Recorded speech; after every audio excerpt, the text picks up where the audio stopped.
Good evening. आज हम लोग एक नए टॉपिक पे बात करेंगे और हमने आप लोगों को बार बार हमने यही चीज़ बोला है कि हम लोग उसी व्यू से उसी पॉइंट को पढ़ेंगे जो हमारे एग्जाम में आते हैं। तो आज हम लोग बात कर रहे हैं एक नए टॉपिक दिल्ली सल्तनत के बारे में। यानी दिल्ली सल्तनत के बारे में एग्जाम में जो जो क्वेश्चन पूछे जाएंगे और कैसे पूछे जाते हैं उस पर हम लोग आज बात करेंगे। ठीक है, तो सबसे पहले हम लोग देखेंगे इसका शासनकाल। तो दिल्ली सल्तनत का जो शासनकाल जो है वो 1206 से 1526 तक है। 1206 से 1526 तक दिल्ली सल्तनत का शासनकाल माना जाता है। इसमें अलग अलग वंश के शासक अलग अलग तरीकों से शासन किए। तो कभी कभी एग्जाम में पूछता है कि उन लोगों का क्रम क्या है। जैसे पहले दे देगा गुलाम वंश, खिलजी वंश, तुगलक वंश, सैयद वंश और लोधी वंश। इसको एक क्रम में करने के लिए दे देता है कि पहले कौन आया, उसके बाद कौन आया, उसके बाद कौन आया और उसके बाद कौन आया। तो सबसे पहले हम लोग देखेंगे गुलाम वंश। गुलाम वंश का शासनकाल 1206 से 1290, खिलजी वंश 1290 से 1320, तुगलक वंश 1320 से 1414, सैयद वंश 1414 से 1450 और लोधी वंश 1450 से 1526। किसी किसी वंश में 1 या 2 साल का अंतर पाया जाता है, तो उसमें घबराने की बात नहीं होती है। इसमें पूछेगा कैसे कि सबसे लंबा शासनकाल किसका रहा या सबसे कम शासनकाल किसका रहा। तो आज हम एक ऐसे टॉपिक को लेकर हम लोग चलेंगे एकदम हम उसको एकदम अलग अलग कर दिए हैं छोटे छोटे भागों में, ताकि आप लोग को समझने में दिक्कत ना हो। तो सबसे पहले हम लोग गुलाम वंश के बारे में बात करेंगे और गुलाम वंश में पहला जो शासक है कुतुबुद्दीन ऐबक, तो हम लोग उसके बारे में बात करेंगे। ठीक है, गुलाम वंश नाम से ही जब जाहिर है यानी कोई गुलाम रहा होगा। तो जब एशिया, अफ्रीका और लैटिन अमेरिका में जो व्यक्ति जो होते थे असहाय होते थे, उनको काम नहीं मिलता था, तो वो यूरोप के बाज़ारों में, ब्रिटिश के बाज़ारों में उनको ले जाकर बेच दिया जाता था। और भी ऐसा सुना जाता है कि अरब के भी बाज़ारों में बेच दिए जाते थे और फिर वहाँ से कोई अगर वैसा शासक होता था खरीद कर लाता था और अलग अलग जगहों पे उनका अलग अलग तरीक़ों से उपयोग किए जाते थे। ठीक है, उन्हीं में से एक नाम है कुतुबुद्दीन ऐबक। ठीक है, कुतुबुद्दीन ऐबक जो मोहम्मद गौरी का गुलाम था, वो गुलाम जब मोहम्मद गौरी जब भारत से जाने लगा तो अपने सक्सेसर यानी उत्तराधिकार के रूप में कुतुबुद्दीन ऐबक को चुना। ठीक है, तो कुतुबुद्दीन ऐबक गुलाम वंश का संस्थापक माना जाता है।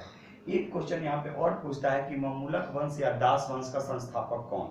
तो गुलाम वंश का ही नाम है ममलूक वंश या फिर दास वंश। ठीक है, तो गुलाम वंश का संस्थापक कुतुबुद्दीन ऐबक और कुतुबुद्दीन ऐबक का शासनकाल ध्यान रखिएगा। कुतुबुद्दीन ऐबक का शासनकाल 1206 से 1210 तक माना जाता है। ठीक है, ये मोहम्मद गौरी का गुलाम था और बाद में जब ये शासक बन गया तो इसने अपनी राजधानी बनाई लाहौर को। ठीक है, लाहौर को इसने अपनी राजधानी के रूप में बनाया। उसके बाद इसके द्वारा कुछ प्रमुख काम किए गए थे, जैसे दिल्ली में कुबुतुल इस्लाम मस्जिद का निर्माण करवाया गया। ठीक है, और अजमेर में 2.5 दिन का झोपड़ा बनाया गया। इस चीज को याद रखिएगा, ये क्वेश्चन कई बार पूछ चुका है कि कुबुतुल इस्लाम मस्जिद कहाँ पे बनवाई गई थी, तो दिल्ली में, और 2.5 दिन का झोपड़ा अजमेर में। ये दोनों मस्जिद थी जिसमें नमाज अदा किए जाते थे। ठीक है, एक सबसे महत्वपूर्ण काम इसने जो करवाना चाहा लेकिन वो पूरा नहीं करवा सका, वो था कुतुब मीनार का निर्माण। लेकिन कुतुब मीनार के निर्माण से पहले ही इसकी मृत्यु हो जाती है। इस कारण से ये कुतुब मीनार की नींव रखवाया। इसलिए क्वेश्चन पूछेगा कि कुतुब मीनार की नींव किसने रखवाई, तो कुतुब मीनार की नींव कुतुबुद्दीन ऐबक ने दिल्ली में रखवाई थी। उसके बाद ये कुछ वैसे काम करता था जिसके कारण से इसको लाख बख्श कहा गया। ऐसा माना जाता है कि काफी दान देता था, दान में ये काफी बढ़ चढ़ कर हिस्सा लेता था, इसीलिए इसको लाखों का दान देने वाला यानी लाख बख्श के नाम से भी इसको जाना जाता है। ठीक है, एक इसका सेनापति था जिसका नाम है बख्तियार खिलजी, याद रखिएगा, काफी इंपॉर्टेंट क्वेश्चन है और ये बीपीएससी में क्वेश्चन पूछ चुका है कि नालंदा विश्वविद्यालय को ध्वस्त करने वाला सेनापति कौन था। तो बख्तियार खिलजी, और ये किसका सेनापति था, ये कुतुबुद्दीन ऐबक का सेनापति था। ठीक है, इसी तरह हातिम द्वितीय को, हातिम द्वितीय की संज्ञा दी गई, याद रखिएगा, हातिम द्वितीय की संज्ञा मिनहाज उस सिराज के द्वारा दिया गया। हातिम द्वितीय जो कहा गया, ये कहा गया मिनहाज उस सिराज।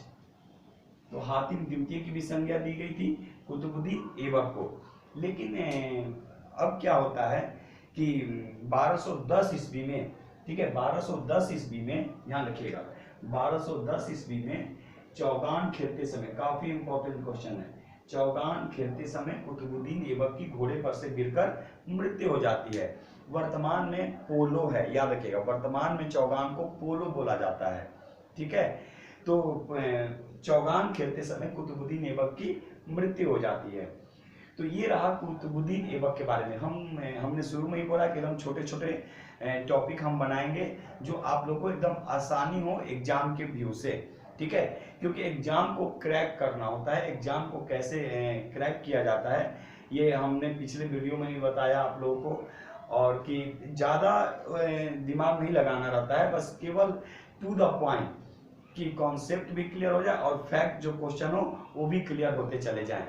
तो हमारी एक पुरानी आदत है, आप लोगों ने भी देखा होगा वीडियो में, कि केवल एक बार पढ़ाना ही नहीं रहता, उसको एक बार रिपीट करना होता है। तो फिर से हम एक बार रिपीट कर रहे हैं दिल्ली सल्तनत को, ध्यान से देखेंगे हम लोग। दिल्ली सल्तनत, दिल्ली सल्तनत का शासनकाल 1206 से 1526 तक रहा, और इस बीच कई वंश इनमें शासन करने हुए नजर आए। इनमें पहला है गुलाम वंश, दूसरा है खिलजी वंश, तीसरा है तुगलक वंश, चौथा है सैयद वंश और पांचवा है लोधी वंश। ठीक है, उसके बाद गुलाम वंश में हम सबसे पहले बात किए कुतुबुद्दीन ऐबक के बारे में, यानी कुतुबुद्दीन ऐबक गुलाम वंश का संस्थापक माना गया। यह मोहम्मद गौरी का गुलाम था। इसने अपनी राजधानी लाहौर को बनाई थी। दिल्ली में इसने कुबुतुल इस्लाम मस्जिद का निर्माण करवाया, और साथ में 2.5 दिन का झोपड़ा जो अजमेर में बनवाया गया था वो कुतुबुद्दीन ऐबक के द्वारा ही बनवाया गया था। ये दोनों मस्जिद थे जिसमें नमाज अदा की जाती थी। दिल्ली में कुतुब मीनार की नींव रखवाई, उसको पूरा नहीं करवा पाया, याद रखिएगा, उसको पूरा नहीं करवा पाया, इसकी केवल नींव रखवाई। उसी तरह ऐबक का सेनापति बख्तियार खिलजी, जो नालंदा विश्वविद्यालय जो गुप्त शासन काल में बनाया गया था, नालंदा विश्वविद्यालय, उस नालंदा विश्वविद्यालय को इसने ध्वस्त करवा दिया।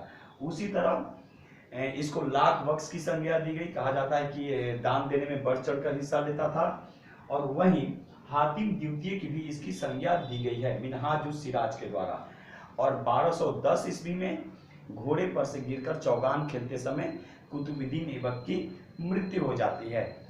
तो ये रहा हम लोग का कुतुबुद्दीन ऐबक के बारे में, और फिर हम लोग एक एक टॉपिक करके पढ़ेंगे, और मेरा एक एक टॉपिक करके आप लोग को वीडियो जाते रहेगा। Thank you.